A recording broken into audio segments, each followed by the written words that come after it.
irmãos, a paz do Senhor para todos, amém? Glória a Deus.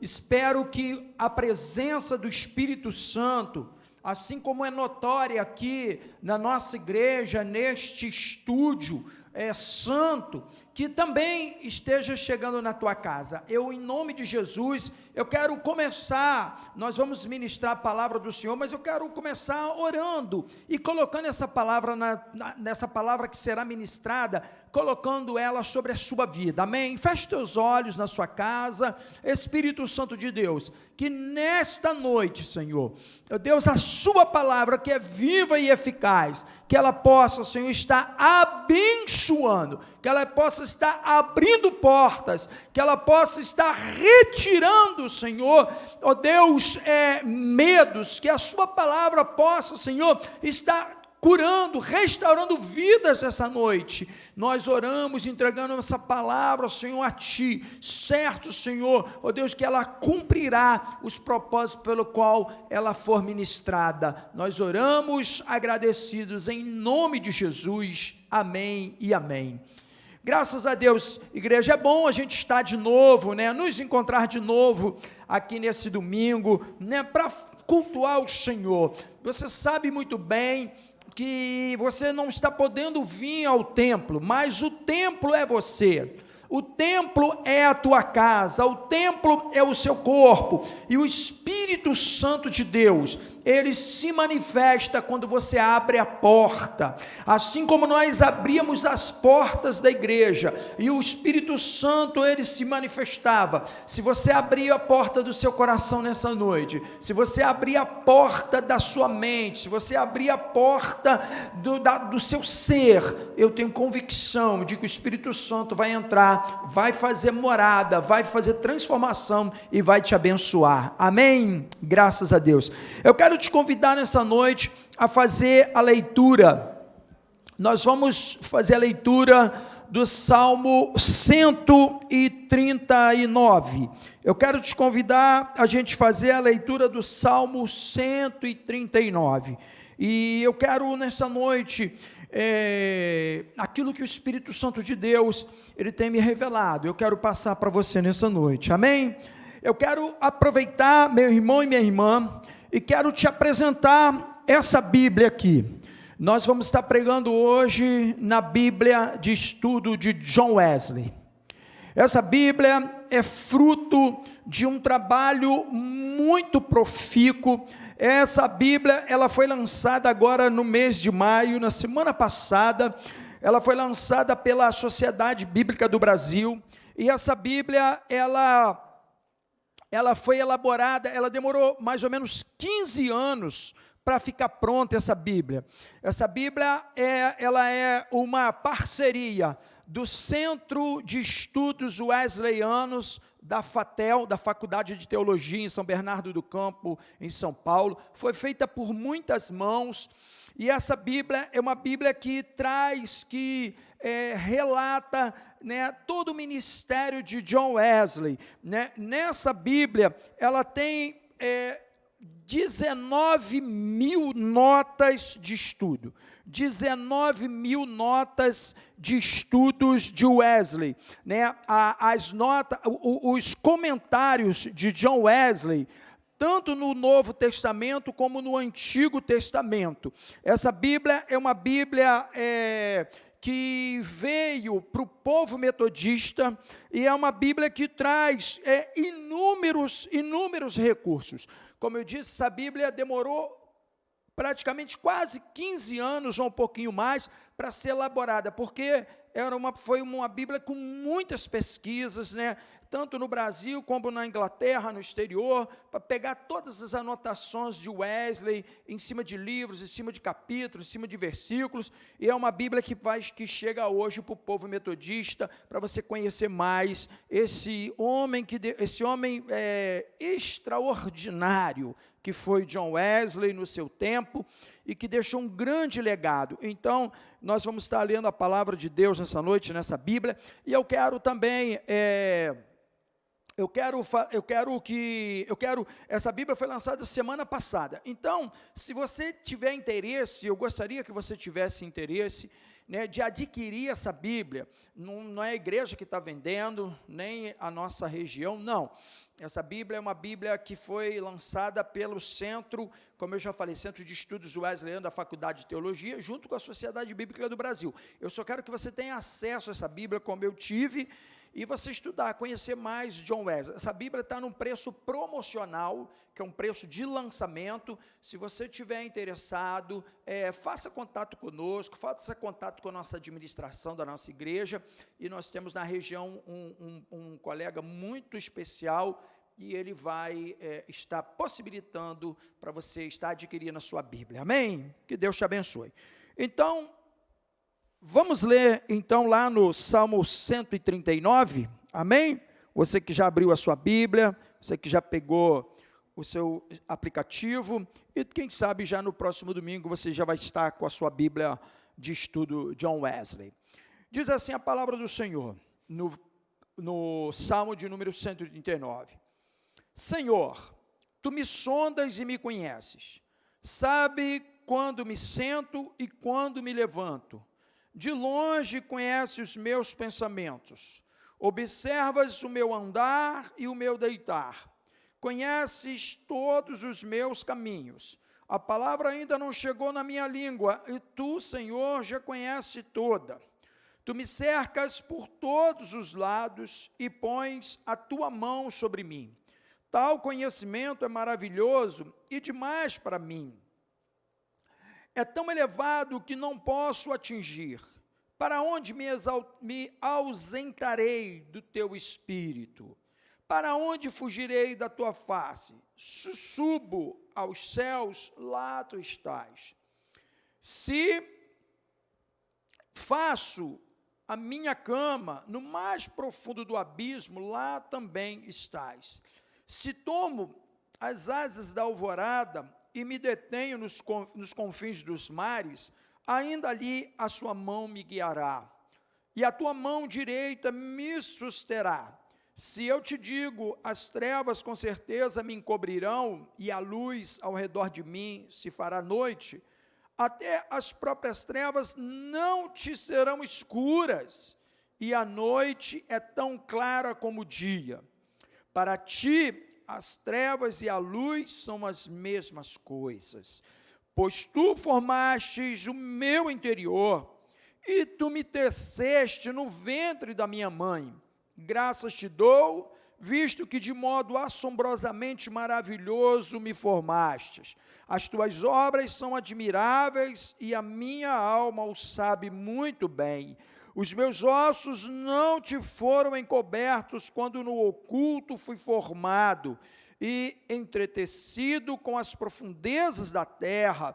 Os teus olhos viram a minha substância ainda informe, e o teu livro foram escritos todos os dias, cada um deles escritos e determinados, quando nenhum deles ainda existia. No verso 17. Que preciosos para mim, ó Deus, são os seus pensamentos, e como é grande a soma deles. Se os contasse, seriam mais do que os grãos da areia. Quando acordo, ainda estou contigo. Como eu gostaria, ó Deus, que acabasse com os perversos, afaste-se, pois, de mim homens violentos, eles se rebelam contra ti, e como os teus inimigos falam coisas ruins. Acaso não odeio os que te odeiam, Senhor? E não desprezo os que se levantam contra ti? Eu os detesto com ódio completo. Para mim são inimigos de fato. Sonda-me, ó Deus, e conhece o meu coração. Prova-me e conhece os meus pensamentos, e vê se há em mim algum caminho mau, e guia-me pelo caminho eterno. Amém? Graças a Deus. Irmãos, essa palavra, esse salmo, ele vem falar, o Salmo 139, é um salmo maravilhoso, porque ele fala, o salmista, ele vem falar sobre a grandeza de Deus, sobre o tamanho de Deus, sobre o poder de Deus, sobre a autoridade de Deus. Ele vem reconhecer que Deus, ele é todo poderoso, que Deus, ele não há nada que Deus, ele não tenha sob o seu controle, sob o seu domínio, nada. Nesse tempo agora de pandemia, de vírus, de coronavírus, muitas pessoas estão dizendo, onde está Deus? Por que Deus fez isso? Porque tem muitas pessoas até abandonando Deus. Mas eu quero te dizer que Deus está no controle dessas coisas. E o salmista, ele entende, e é interessante que neste salmo, ele vem falar, ele começa falando dos 3 atributos de Deus. Eu quero falar rápido desses atributos de Deus, para você entender quem é Deus, quem é o Deus que você serve, quem é o Deus que você tem que ser fiel, quem é o Deus que você tem que permanecer nesse tempo em fidelidade. Porque Deus, ele requer fidelidade. Deus, ele é longânimo. Deus, ele é compassivo. Mas Deus, ele gosta, Deus quer que a gente o reconheça como o Senhor. Deus, ele tem ciúme de você. Deus, ele tem ciúme de nós. É como um pai que nos ama de uma maneira profunda e que tem ciúmes até das nossas companhias, com quem você tem andado, com quem você tem flertado, com quem você tem feito alianças. Deus tem ciúme de você. Então, o salmista vem falar de 3 atributos, 3 atributos de Deus, e esses atributos de Deus, esses atributos, queridos, eles são atributos que são, eles não são compartilhados, são atributos que Deus, ele tem para si, e ele não delega a nós humanos esses atributos, que são onisciência, onipresença e onipotência. Deus é onisciente, onipresente e onipotente. Quando o salmista, do verso 1 ao verso 6, ele vem falar dessa onisciência de Deus, do primeiro atributo, que é a onisciência de Deus. Ele diz assim: tu sabe, ó Senhor, tu me sondas e me conheces, tu me conheces, tu sabe quando eu deito, tu sabe quando eu levanto. Aqui o salmista, ele está falando que ele entende que Deus, ele vê todas as coisas. Deus, ele consegue enxergar tudo que nós imaginamos e o que nós não imaginamos. Deus, ele conhece, ele consegue enxergar no escuro. Deus, ele consegue enxergar além da curva. Deus, ele consegue nos ver aonde nós estamos e aonde nós nos encontramos. Ai de nós, que achamos que podemos nos esconder de Deus. Ele é onisciente. Esse é atributo que Deus tem. É um atributo interessante que ele fala, tu me sondas e me conheces. O verbo sondar, a ideia de sondar aqui, é a ideia da sonda mesmo. É a ideia daquele objeto. Deus, ele utiliza esse atributo da onisciência para prescrutar aquilo que ninguém vê, para ir lá no mais profundo, ele encontrar em você coisas que nem você mesmo consegue enxergar, mas ele encontra. Ele nos cerca, ele nos sonda, ele sabe aonde eu e você, aonde a tua mente está. Ele consegue entender aonde está a tua atitude. Nós não podemos nos esconder de Deus. Não nos podemos nos esconder de Deus. quando ele fala lá, tu cercas-me por trás, pela frente, pões a tua mão sobre mim, e tal conhecimento é maravilhoso demais, para além do alcance, e tão elevado não posso atingir.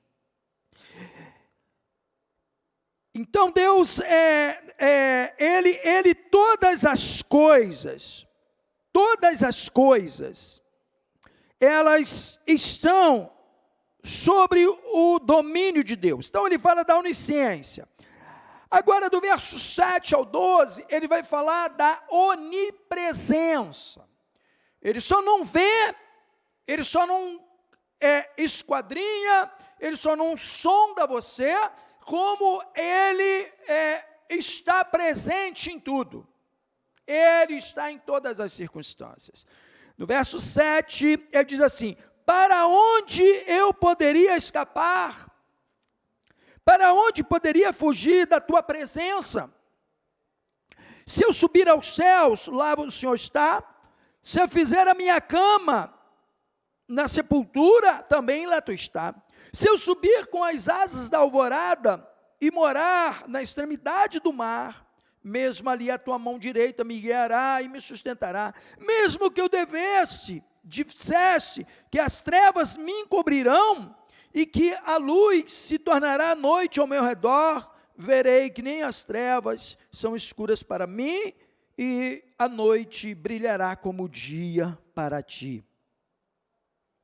Sabe, irmãos, a primeira reação do pecador, interessante que aqui quando ele está falando, Deus, o Senhor me vê em todos os lugares, o Senhor me vê em todas as circunstâncias. Eu quero te dizer, meu irmão, que nessa pandemia Deus está te vendo, Deus está te vendo, Ele está te vendo, não no sentido apenas de te amedrontar, não, mas também no sentido de te cuidar, porque Ele te vê, e Ele cuida de você. Mas Deus, no pecado também Deus nos vê, nas nossas falhas Deus nos vê, e é uma reação natural do homem, é natural do homem, do ser humano, homem e mulher, do ser humano, no pecado, a primeira reação é o quê? Fugir de Deus, se esconder de Deus, querer se esconder da presença de Deus, achando,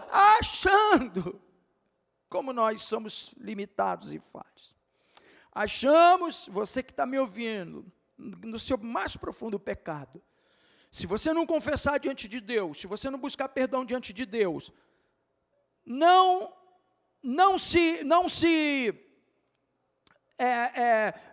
se perca, meu irmão. Não ache que Deus, você pode fazer alguma coisa que Deus não pode ver. Não se iluda. Deus pode te ver em todas as circunstâncias.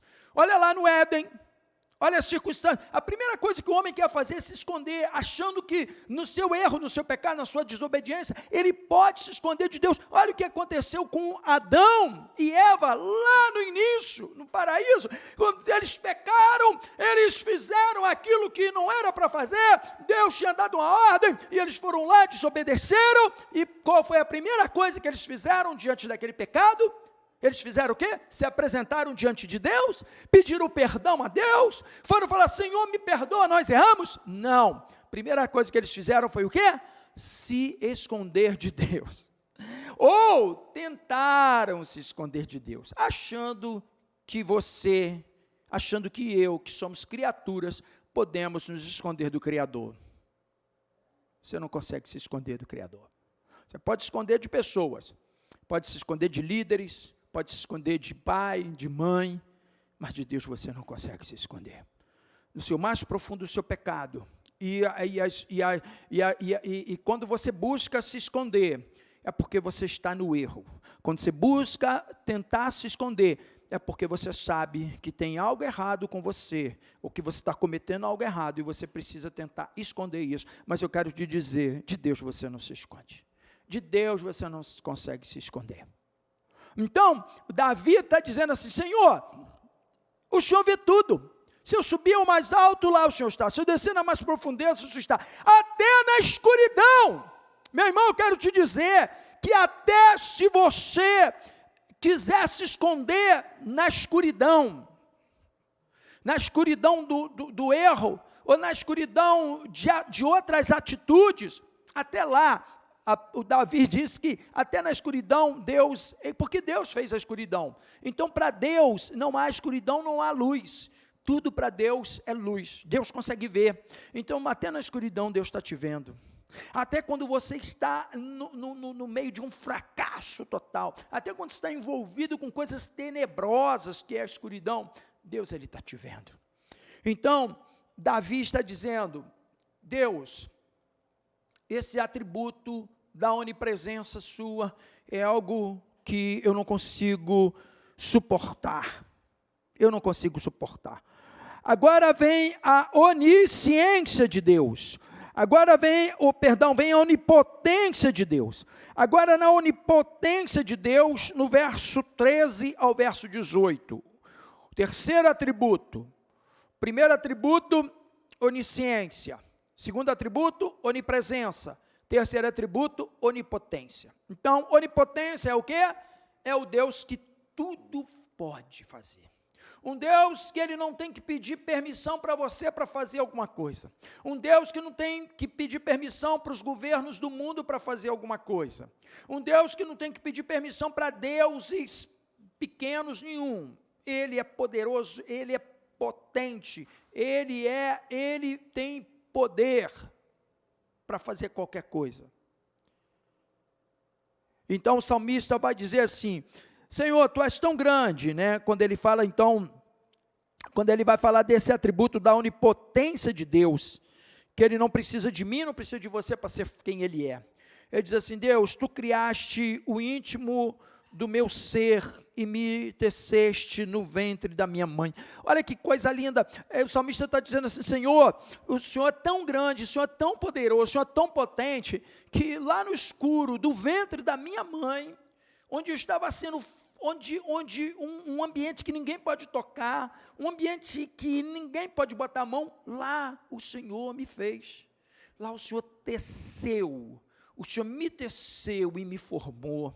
Sabe, as irmãs que sabem costurar, que sabem fazer crochê, essas coisas, né, fala disso, de tecelão. Deus é um tecelão, Deus ele foi, sabe, fazendo você lá no ventre da sua mãe, e depois de anos, milhares de anos depois, nós vamos entender que de fato isso é real. Por quê? Porque as células que nós temos no corpo, que nós somos feitos de células, né? O nosso DNA, os metros de DNA, de cada célula, é uma coisa assim tão formidável, e nenhuma delas se embaralha. Deus ele tece, ele te teceu, ele me teceu lá no ventre, onde ninguém podia. Olha que coisa poderosa, olha como Deus, olha como você, meu irmão, não é filho do acaso, você não é filho do acaso, você não é filho de uma derrota, você não é filho, sabe, de um erro, não, você é filho do poder e da potência deste Deus, que foi lá e te desceu no ventre da tua mãe, e te fez. Você é precioso para Deus. O salmista entende isso, olha, no íntimo, teceste no ventre da minha mãe, eu te louvo porque me fizeste de modo especial e admirável. Deus te fez de modo especial e admirável. Por quê? Porque nenhum outro conseguiria fazer, só Ele. Nenhum outro conseguiria te fazer desse jeito, só Ele, só Deus. E Ele continua, as tuas obras são maravilhosas, disto tenho plena certeza, os meus ossos não estavam escondidos de ti, quando em secreto fui formado e entretecido como nas profundezas da terra. Que coisa grande. O salmista, ele tem uma revelação, o salmista tem um entendimento, sabe, de uma grandiosidade de Deus, de um poder tão grande de Deus, que ele fala, Senhor, cada osso que o Senhor me formou, cada osso que foi formado no meu corpo, Senhor, cada osso desse, o Senhor formou, foi o Senhor que formou. os teus olhos viram o meu embrião. Sabe, você sabe o que é embrião? Ele está falando quando eu ainda não era nada, quando eu não existia, quando você não existia, quando nós não existimos. Deus já te viu, o embrião, aquilo que dá início. Ele fala assim, Deus, o Senhor me viu ainda quando eu não era, quando eu não existia, o Senhor já me via. Que coisa fantástica. Todos os dias determinados para mim foram escritos no livro antes de qualquer um deles existir. Ele fala, antes que eu vivesse cada dia da minha vida, o Senhor já tinha anotado no seu livro, só eu vivo porque o Senhor permite. Eu só vivo cada dia porque está escrito no seu livro. Ele fala assim, antes que eu vivesse cada dia da minha vida, já estava escrito no seu livro, e eu só vivo porque estava lá, porque se não estivesse, eu não viveria. Olha que coisa fantástica, meu irmão, olha que coisa fantástica. E ele diz assim, e ele continua dizendo assim, como são preciosos para mim os seus pensamentos, ó Deus, como é grande a soma deles, se eu os contasse, seriam mais que os grãos de areia. Se terminaste de contá-los, eu ainda estaria contigo. Aleluia.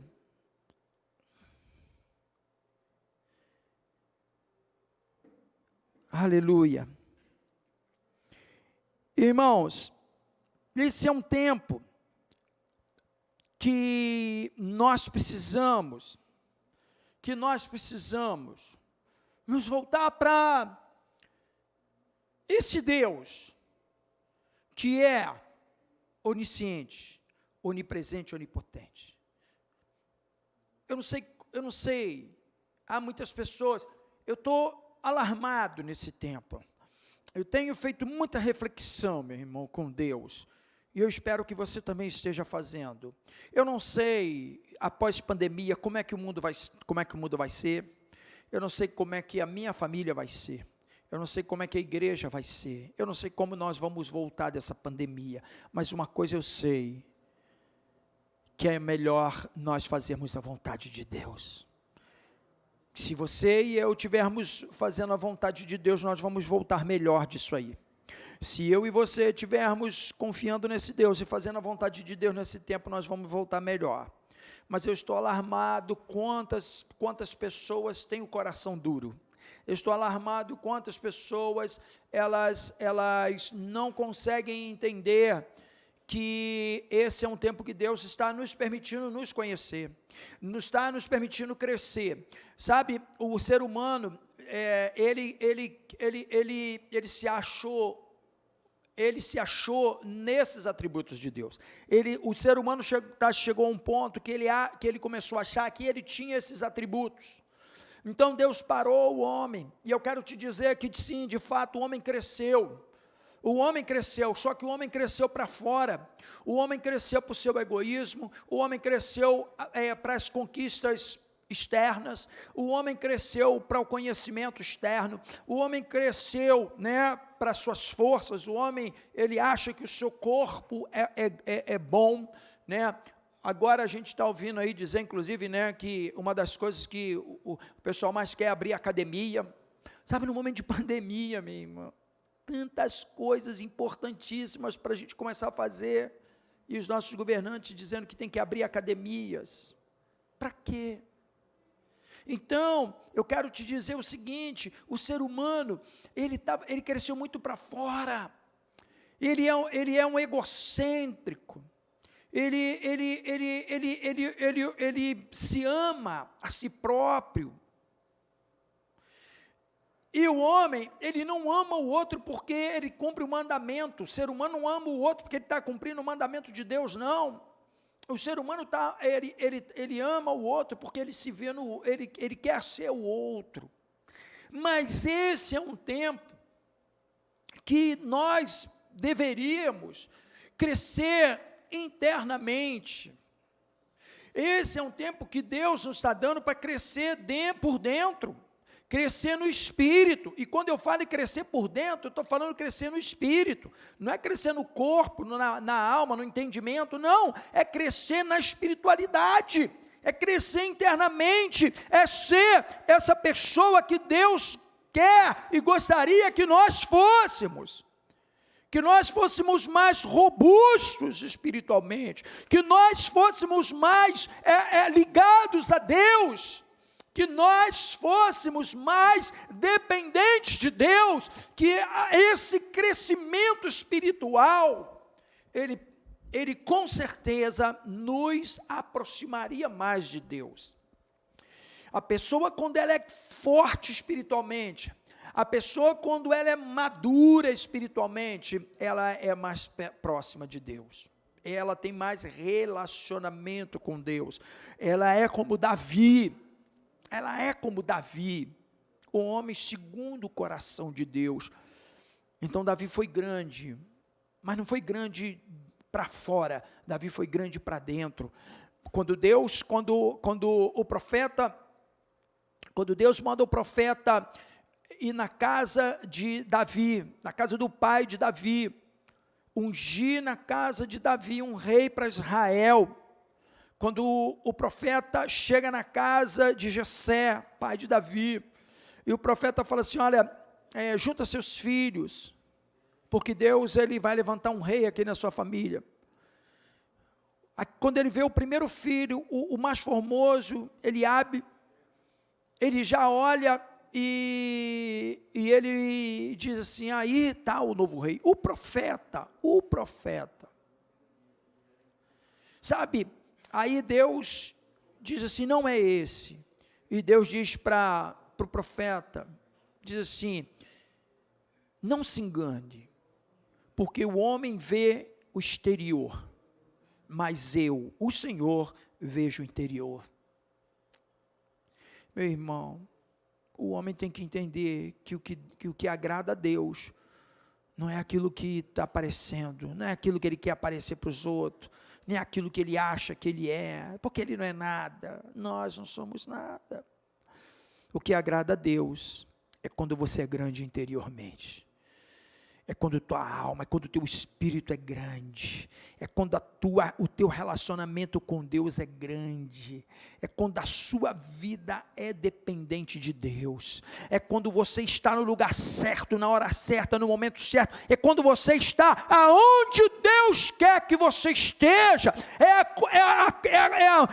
aquilo que você faz, não porque você quer, não porque você tem vontade, não pela tua arrogância, ou pela tua fraqueza, porque muitas vezes você faz as coisas pela sua fraqueza, não, o mais importante, meu irmão e minha irmã, é você estar fazendo aquilo que Deus espera que você faça, o mais importante é você estar fazendo aquilo que Deus espera que você faça. Como está o teu tempo nessa pandemia? Como está? Você está fazendo o que da tua vida? Está buscando a presença de Deus, está buscando andar na presença de Deus. Como você vai voltar disso aí?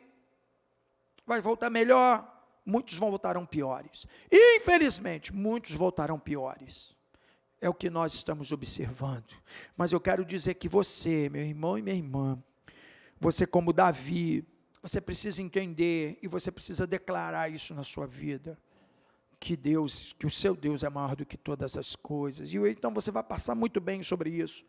Eu quero partir para o final aqui, e eu quero, então a partir do verso 19 ao 24, aí ele fala da santidade, porque para ser melhor com Deus tem que ser santo, meu irmão.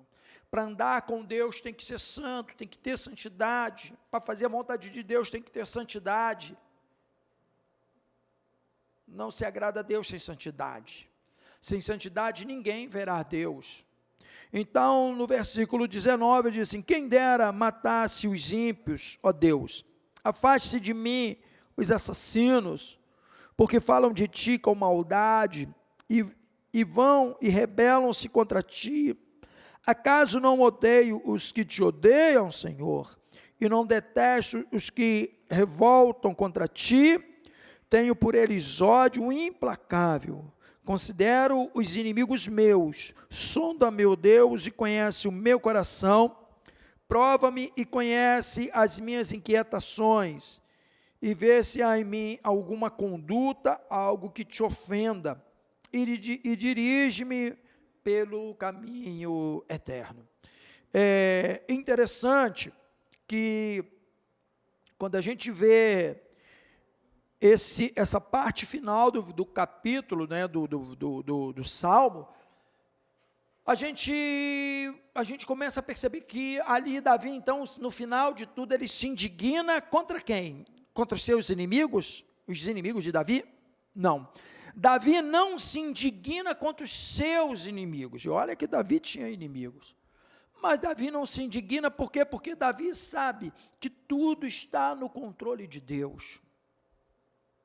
Meu irmão, não se indigne de quem te persegue, de quem quer só, quem aproveita, quem às vezes aproveita da sua boa vontade, quem aproveita para tirar momentos bons, e momentos que você o compartilha, que você ajuda, mas no momento seguinte já quer, entendeu? Já quer te abandonar, já quer levantar calúnia, já quer, só quer estar contigo para ser beneficiado de alguma coisa. Então, Davi, ele não está indignado com esse tipo de gente.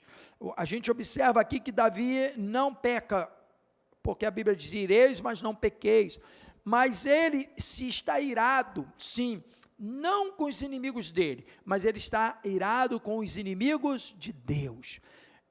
Davi entende que Deus é tão soberano, tão poderoso, tão maravilhoso, que ele diz assim, Deus, os seus inimigos, ele diz assim, quem dera mataste os ímpios, ó Deus, afaste de mim os assassinos, que falam de ti com maldade. Então Davi, ele fala que o que não está com Deus, está sem Deus. O que não é com Deus, é contra Deus, e é com esses que Davi se indigna, porque Davi, como pode alguém se levantar contra esse Deus? Como pode alguém não reconhecer essa grandiosidade de Deus? Então ele se ira contra essas pessoas, não contra os seus adversários, não, mas contra os adversários de Deus, aqueles que andam contra Deus. Meu irmão, minha irmã, eu quero finalizar essa palavra, falando para você, trazendo para você o seguinte: Deus, neste tempo, Ele quer se revelar de uma maneira diferente na tua vida. Escreva isso. Pós esse momento de pandemia, pós esse momento de quarentena, tudo vai voltar, mas nem tudo voltará igual. Você pode voltar melhor, assim como você pode voltar pior. Eu quero orar por você, para que você volte como Davi voltou, dizendo, olha, eu passei, porque Davi, quando ele fala isso, ele fala de um tempo, né, alguns escritores vão dizer que, não se sabe muito bem a data, mas provavelmente pós-exílio babilônico. Eu quero te dizer, meu irmão e minha irmã, pós esse momento difícil, você tem que ser uma pessoa melhor. Pós esse momento difícil, você tem que ser um homem de Deus melhor. Você tem que ser uma mulher de Deus melhor. Você tem que crescer por dentro. Aproveita esse tempo e cresça. Cresça por dentro, não cresça por fora. Por fora você já cresceu muito.